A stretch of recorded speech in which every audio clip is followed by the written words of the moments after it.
Installez-vous confortablement. Bienvenue à la lueur de la bougie. Ce soir, je vais vous raconter mon histoire du cimetière qui me suivait chaque soir jusque chez moi.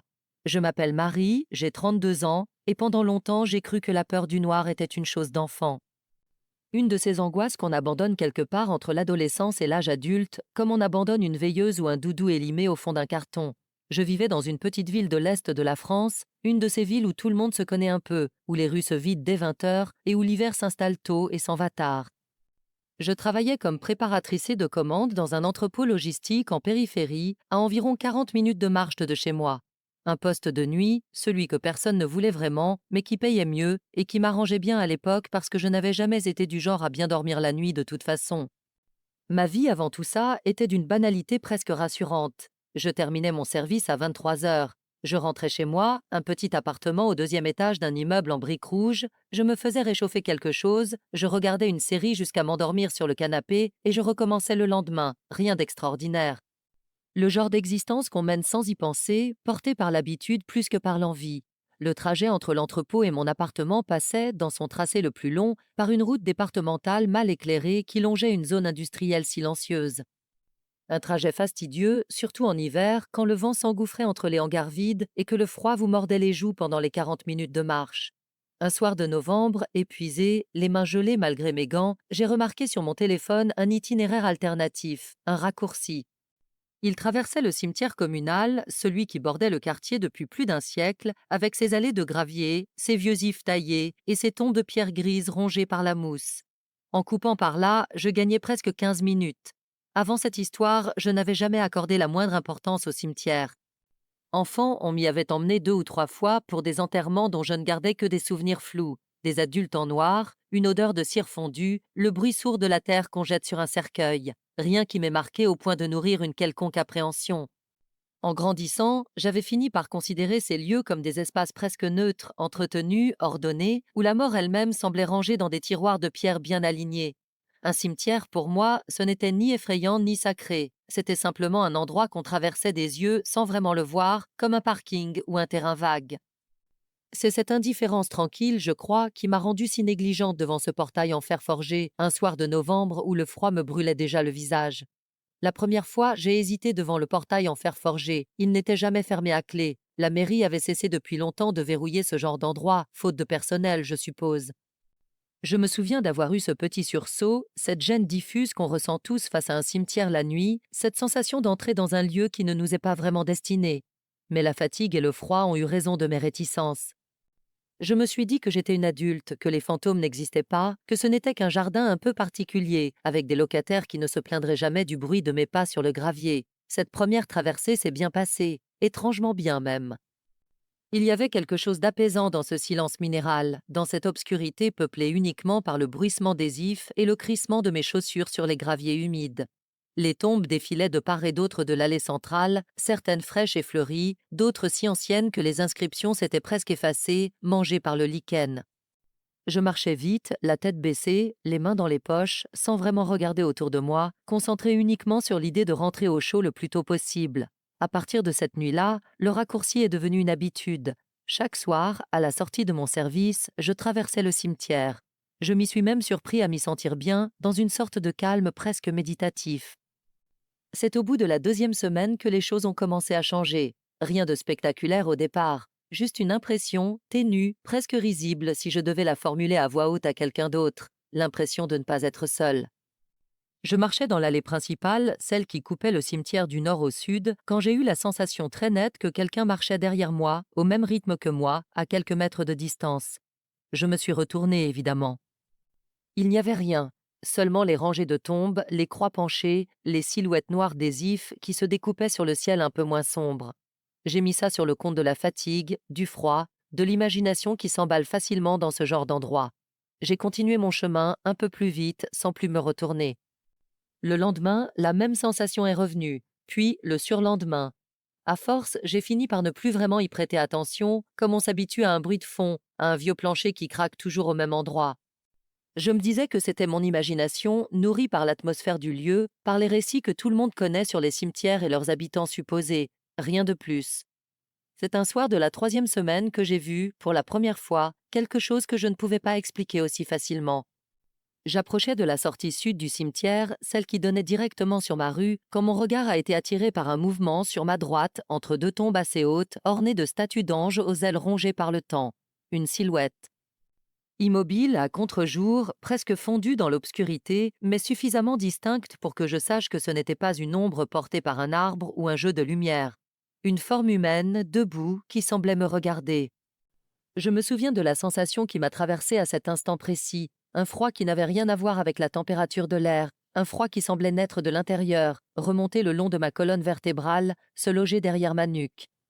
Mon cœur s'est mis à battre plus fort, plus vite, et mes jambes, comme animées d'une volonté propre, m'ont fait accélérer le pas sans même que j'aie eu besoin de le décider consciemment. Je me suis forcée, malgré tout, à jeter un dernier regard vers cette silhouette avant de m'éloigner tout à fait. Elle n'avait pas bougé d'un centimètre. Aucun geste, aucun mouvement de tête, rien qui puisse trahir la présence d'un être vivant en train de m'observer. Et pourtant, je savais avec une certitude que je ne saurais expliquer autrement que par instinct pur que cette forme immobile était tournée vers moi, que son attention, si tant est qu'on puisse parler d'attention pour une chose aussi statique, était entièrement fixée sur ma personne.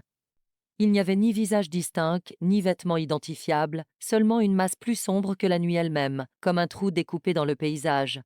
Je n'ai pas regardé en arrière une seconde fois. Je suis sortie du cimetière presque en courant, le souffle court, les jambes flageolantes, et je n'ai repris mon souffle qu'une fois la porte de mon appartement fermée derrière moi, verrouillée à double tour. Je me suis assis sur mon canapé, dans le noir, sans même prendre la peine d'allumer la lumière, et j'ai attendu que les battements de mon cœur retrouvent un rythme normal.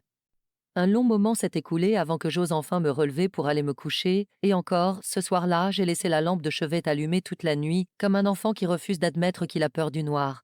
Cette nuit-là, je n'ai presque pas dormi. Allongé dans mon lit, je repassais la scène en boucle dans mon esprit, cherchant une explication rationnelle. Un promeneur nocturne, un employé municipal en retard, un jeu d'ombre et de lumière provoqué par les phares d'une voiture passant au loin. Chaque hypothèse me semblait plausible, prise séparément, mais aucune ne parvenait vraiment à effacer cette sensation viscérale que j'avais ressentie, celle d'avoir été observée, et pas simplement observée, reconnue. Le lendemain, en pleine lumière du jour, je suis retournée voir cet endroit précis du cimetière avant de partir travailler. Il n'y avait rien d'anormal. Une simple tallée entre deux tombes anciennes, celle d'une certaine Marguerite Vasseur, décédée en 1911, et celle d'un homme dont le nom avait presque totalement disparu sous la mousse. Rien qui puisse expliquer ce que j'avais vu la veille. Je me suis convaincue, comme on essaie de se convaincre de tout ce qu'on préfère ne pas croire, que j'avais été victime d'une fatigue excessive, d'un excès d'imagination, peut-être même d'un début de migraine. J'ai continué à emprunter le raccourci les jours suivants en me forçant à penser à autre chose, en accélérant simplement le pas dans cette portion précise de l'allée. Mais la présence, elle, ne m'a plus quittée. Les jours suivants, je l'ai sentie à chaque traversée. Pas toujours de façon aussi nette qu'un après-midi, cette silhouette entre les tombes, mais de manière plus insidieuse, plus continue. Un frôlement d'air froid contre ma nuque alors qu'il n'y avait pas de vent.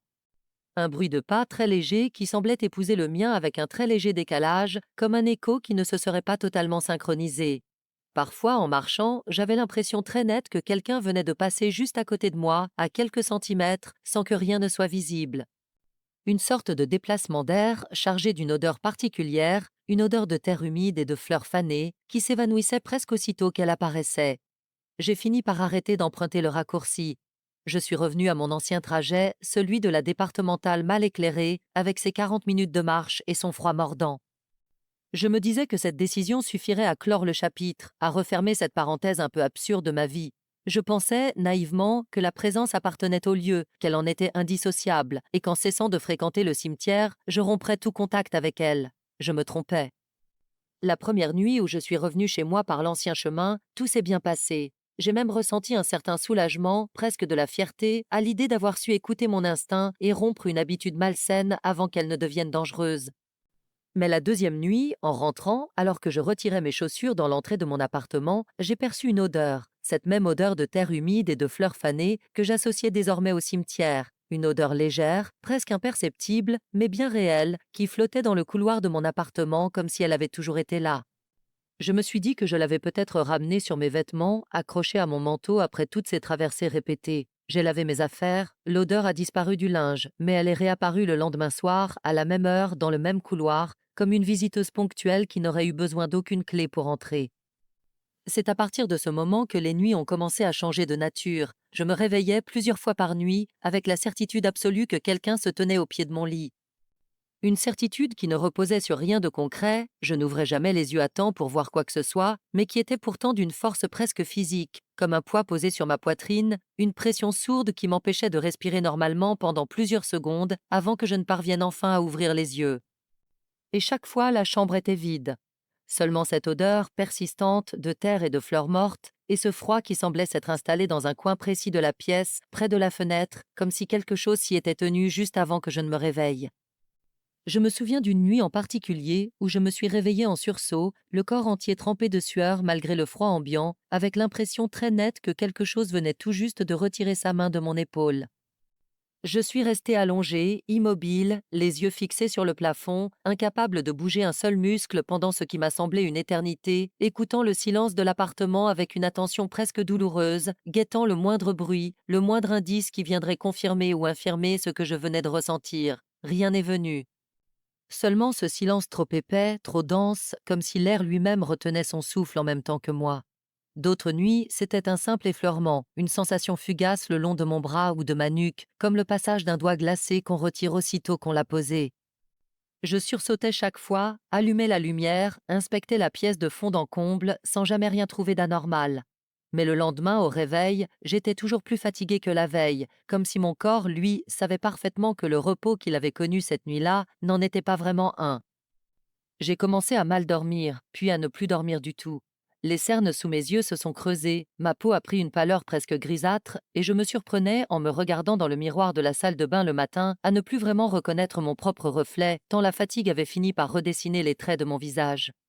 Au travail, mes gestes sont devenus mécaniques, imprécis. J'accumulais les erreurs de préparation, moi qui n'en faisais presque jamais auparavant. Mon responsable d'équipe m'a convoqué à 2 reprises pour évoquer ma baisse de concentration, sans jamais se douter, bien entendu, de ce qui rongeait mes nuits. Mes collègues me demandaient si j'allais bien, si je traversais une période difficile. Je répondais que oui, que ce n'était rien, un problème de sommeil passager, peut-être un virus qui traînait. Je n'aurais jamais osé leur raconter la vérité. Comment expliquer à des gens raisonnables, à des adultes qui croient en des choses tangibles, qu'un cimetière semblait s'être glissé dans les murs de mon appartement? J'ai fini par m'isoler, par éviter les repas partagés à la pause, par répondre le moins possible aux messages de mes amis, tant il me semblait impossible de tenir une conversation normale tout en portant en silence le poids de ce que je vivais chaque nuit. La situation a franchi un nouveau seuil un soir où, en rentrant, j'ai retrouvé sur le paillasson devant ma porte une petite quantité de terre noire, humide, presque grasse, disposée en une ligne fine, comme si quelqu'un l'avait fait tomber d'un sac en marchant. Je n'avais aucune explication rationnelle. Personne d'autre n'avait accès à cet étage, mon voisin de palier étant absent depuis plusieurs semaines pour raisons professionnelles. J'ai nettoyé cette terre avec un mélange de dégoût et de peur sourde, en évitant de trop y penser, en me répétant que ce n'était probablement rien, un pot de fleurs renversé par un livreur maladroit, une explication banale qui finirait bien par surgir. Mais les nuits suivantes, la terre est réapparue. Toujours sur le paillasson, toujours disposée de la même manière étrange, comme un message que je n'arrivais pas à déchiffrer. Et un soir, en l'observant de plus près avant de la nettoyer, j'ai remarqué qu'elle formait, presque distinctement, la trace d'une empreinte de pas.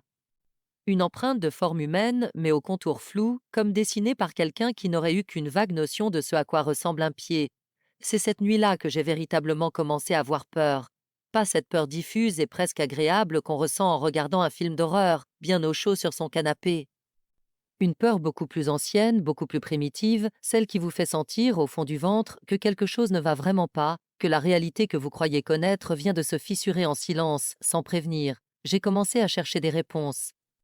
J'ai passé des heures sur Internet, la nuit, incapable de dormir de toute façon, à lire des témoignages d'autres personnes ayant vécu des expériences similaires.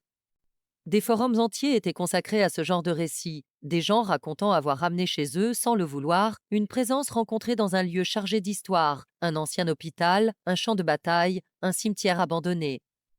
Beaucoup de ces témoignages se ressemblaient étrangement, jusque dans les détails. Cette odeur de terre, ce poids nocturne, cette sensation de ne plus jamais être vraiment seul chez soi. Je ne savais pas si cela devait me rassurer en me prouvant que je n'étais pas la seule à vivre une chose pareille, ou au contraire aggraver ma peur en me confirmant que ce phénomène était bien réel, documenté, partagé par des inconnus n'ayant aucune raison d'inventer des histoires si semblables. C'est en cherchant plus précisément des informations sur l'histoire du cimetière lui-même que je suis tombée, presque par hasard, sur les archives municipales numérisées, un service que la mairie avait mis en ligne quelques années plus tôt pour faciliter les recherches généalogiques. J'y ai passé des nuits entières parcourant de vieux registres d'état civil, des comptes rendus de conseils municipaux datant du début du XXe siècle, des articles de journaux locaux jaunis par le temps et numérisés en basse résolution. Le cimetière que je traversais chaque soir avait connu à cette époque une période particulièrement sombre. Une épidémie suivie d'une série d'inhumations précipitées dans des conditions que les documents de l'époque décrivaient avec une pudeur presque suspecte, comme si les rédacteurs eux-mêmes avaient cherché à minimiser l'ampleur de ce qui s'était passé. Plusieurs tombes dans la section la plus ancienne, celle-là même où j'avais aperçu la silhouette entre les stèles, avaient été creusées et remplies à la hâte sans que les rites funéraires habituels aient pu être pleinement respectés. Faute de temps, faute de bras valides, faute peut-être aussi de volonté, tant la peur de la contagion avait dû pousser les habitants de l'époque à vouloir en finir au plus vite avec ces cérémonies. Le nom de Marguerite Vasseur revenait à plusieurs reprises dans ces documents, toujours associé à des circonstances troubles. Une mention rapide de son décès dans un registre paroissial, une allusion dans un article de journal local à une inhumation menée dans des conditions hâtives en raison des circonstances sanitaires. Rien de précis, rien qui puisse constituer une preuve tangible de quoi que ce soit, mais suffisamment pour nourrir, dans mon esprit déjà fragilisé par des semaines d'épuisement et de terreur, la conviction que cette femme, morte plus d'un siècle auparavant, avait peut-être quitté ce monde sans avoir reçu tous les égards qu'on doit habituellement aux défunts. Je ne sais toujours pas à ce jour si cette découverte a réellement un rapport avec ce que j'ai vécu ou si je l'ai simplement saisie comme une explication à laquelle me raccrocher, tant j'avais besoin de donner un sens, même approximatif, à ce qui m'arrivait. Mais dans mon esprit, à cette période, cette histoire a pris une place centrale. Je me suis convaincue qu'en traversant ce cimetière chaque soir, pendant des semaines, j'avais fini par attirer l'attention de quelque chose qui reposait là depuis plus d'un siècle, quelque chose qui n'avait peut-être jamais vraiment trouvé le repos et qui avait vu en moi une présence régulière, presque familière, à laquelle s'accrocher. Les nuits suivantes ont été les pires de toute mon existence. La présence dans mon appartement ne se contentait plus de se manifester par des odeurs ou des sensations diffuses. Je l'entendais désormais distinctement se déplacer dans le couloir, la nuit, un pas lourd et traînant, irrégulier, comme celui de quelqu'un qui aurait du mal à marcher ou qui n'aurait tout simplement plus l'habitude de posséder un corps. Je restais allongé, les yeux grands ouverts dans le noir, incapable de bouger, paralysé par une terreur qui semblait comprimer chaque muscle de mon corps, tandis que ce pas traînant s'approchait lentement de ma porte de chambre, s'arrêtait juste devant et repartait, parfois après de longues minutes d'un silence encore plus insoutenable que le bruit lui-même. Un soir, alors que je rentrais du travail, épuisé, à bout de nerfs, j'ai trouvé la porte de mon appartement entr'ouverte. Je l'avais pourtant fermée à clé en partant, j'en étais certaine, comme je le faisais chaque jour depuis toujours, presque par réflexe. Mon cœur s'est emballé. J'ai poussé la porte avec précaution, m'attendant presque à trouver un cambrioleur, ce qui, d'une certaine manière, m'aurait presque rassuré, tant cela aurait relevé d'une explication normale, humaine, gérable. Je suis restée un long moment sur le seuil, avant d'oser entrer, l'oreille tendue, guettant le moindre bruit, prête à redescendre en courant au moindre signe suspect. Le silence qui régnait à l'intérieur n'avait pourtant rien de rassurant. Ce n'était pas un silence vide, mais un silence dense, presque habité, comme celui d'une pièce que quelqu'un vient tout juste de quitter en retenant son souffle. J'ai fini par allumer toutes les lumières de l'appartement, une par une, avant d'avancer dans le couloir. Mais l'appartement était vide, rien n'avait été déplacé, rien n'avait disparu. Seulement, sur le sol du couloir, cette même terre noire et humide, disposée en une longue traînée qui menait directement de l'entrée jusqu'à la porte de ma chambre. Je me suis accroupie pour l'observer de plus près, refusant presque d'y toucher, comme si le simple contact de mes doigts avec cette terre pouvait établir un lien que je ne voulais surtout pas créer. Elle était fraîche, grasse, presque grumeleuse, exactement comme celle qu'on retourne à la pelle au bord d'une tombe fraîchement creusée. Une odeur âcre s'en dégageait, mélange de terre et de quelque chose de plus organique, de plus lourd, que je préférais ne pas chercher à identifier davantage. C'est cette nuit-là que j'ai compris que je ne pouvais plus continuer ainsi. Que fuir le cimetière n'avait servi à rien, puisque ce que j'avais croisé là-bas m'avait suivi, s'était attaché à moi comme une ombre qu'on ne peut détacher de ses propres pieds.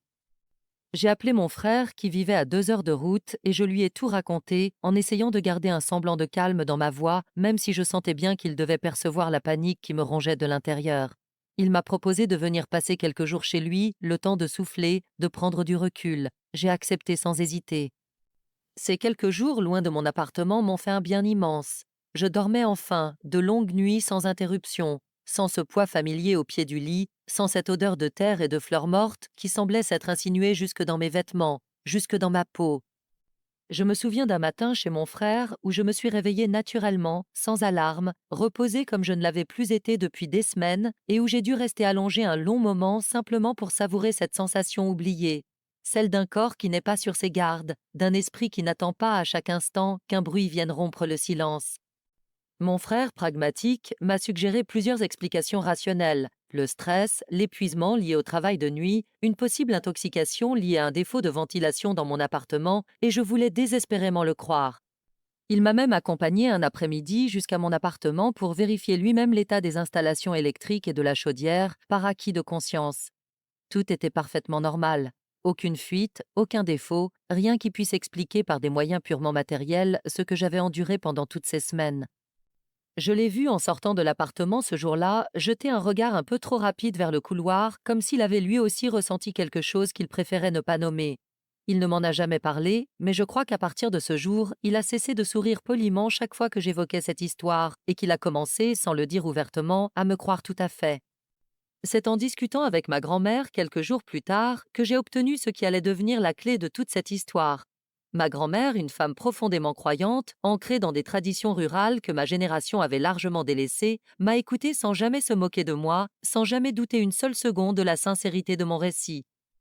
Elle m'a expliqué une croyance ancienne, transmise dans sa famille depuis des générations, celle selon laquelle certains lieux de repos, particulièrement ceux ayant connu des inhumations précipitées ou incomplètes, gardaient parfois une empreinte, une trace de ce qui n'avait pas pu trouver sa juste place.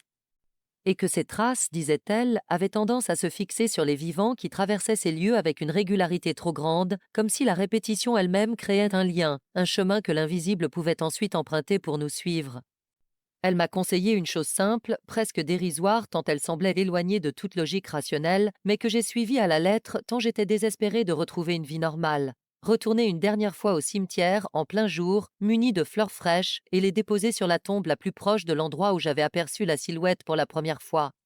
Celle de Marguerite Vasseur, en prononçant à voix haute des excuses sincères pour avoir traversé son repos avec une telle indifférence, semaine après semaine, sans jamais lui accorder la moindre pensée, le moindre respect. Je sais à quel point cela peut sembler absurde raconter ainsi à froid. Mais à ce moment de mon existence, épuisé, terrifié, prêt à tout pour retrouver un semblant de paix, je n'avais plus vraiment de raison de refuser un geste aussi simple. Je suis donc retourné au cimetière un samedi matin, en plein soleil, avec un bouquet de fleurs blanches acheté chez le fleuriste de mon quartier. J'ai retrouvé sans peine la tombe de Marguerite Vasseur, cette pierre grise rongée par la mousse que j'avais frôlée tant de fois sans jamais vraiment la regarder. Je me suis agenouillée, j'ai déposé les fleurs et j'ai parlé, à voix basse d'abord, puis un peu plus fort. En m'excusant sincèrement d'avoir traversé ce lieu chaque soir sans jamais avoir eu la décence de m'y arrêter, ne serait-ce qu'un instant pour honorer ceux qui y reposaient. Je me sentais un peu ridicule, agenouillée seule dans ce cimetière un samedi matin, à parler à une pierre tombale vieille de plus d'un siècle. Mais je le sentais aussi, quelque part, sincèrement nécessaire. Cette nuit-là, pour la première fois depuis des semaines, je n'ai rien entendu dans le couloir de mon appartement. Aucune odeur de terre humide n'est venue flotter dans l'air. Aucun poids ne s'est posé au pied de mon lit. J'ai dormi d'une traite, d'un sommeil lourd et sans rêve, comme je n'en avais plus connu depuis des mois. Les jours suivants ont confirmé ce premier signe. La présence, peu à peu, a semblé se retirer, s'estomper, comme une marée qui refluait lentement après avoir envahi le rivage pendant trop longtemps. L'odeur de terre humide a disparu de mon couloir. Les bruits de pas traînants, la nuit, se sont espacés, puis ont fini par cesser complètement. J'ai recommencé à dormir normalement, à retrouver peu à peu une vie qui ressemblait, enfin, à celle que j'avais menée avant cette période, même si je savais désormais qu'elle ne serait plus jamais tout à fait la même. Je n'ai plus jamais emprunté le raccourci à travers le cimetière, même une fois la paix revenue. Je continue aujourd'hui encore à passer par la départementale malgré le froid, malgré les 40 minutes de marche supplémentaires, malgré les hangars silencieux et le vent qui s'y engouffre chaque hiver. Ce détour ne me pèse plus. Il est devenu avec le temps une sorte de garde-fou personnel, un rappel silencieux que certains raccourcis dans la vie se paient parfois bien plus cher qu'on ne l'imagine.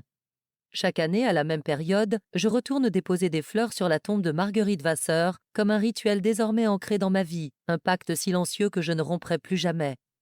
Je n'y reste jamais longtemps, quelques minutes tout au plus, le temps de déposer les fleurs, de prononcer quelques mots à voix basse, de m'assurer que la pierre grise, un peu plus mangée par la mousse chaque année, tient toujours debout. Puis je repars, sans me retourner, avec la sensation étrange mais rassurante que cet endroit, désormais, ne me veut plus aucun mal.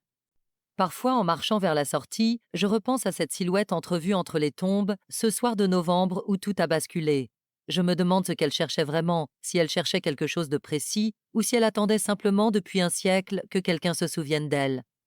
Je n'ai pas de réponse certaine à cette question et je crois, au fond, que je préfère ne jamais l'obtenir tout à fait. Je ne saurais probablement jamais ce qu'était vraiment cette présence. Une âme égarée, une empreinte laissée par une inhumation trop hâtive, ou simplement quelque chose que mon esprit, épuisé et terrifié, aura fini par façonner à partir de rien. Mais je sais une chose avec certitude, je ne traverserai plus jamais un cimetière la nuit sans y repenser. Et je sais aussi que le respect, même envers ceux qui ne peuvent plus nous entendre, n'est peut-être jamais totalement facultatif. Merci à tous de m'avoir écouté ce soir. N'oubliez pas de vous abonner à la chaîne à la lueur de la bougie pour ne manquer aucun de nos prochains témoignages. Je vous donne rendez-vous demain soir à la même heure à la lueur de la bougie.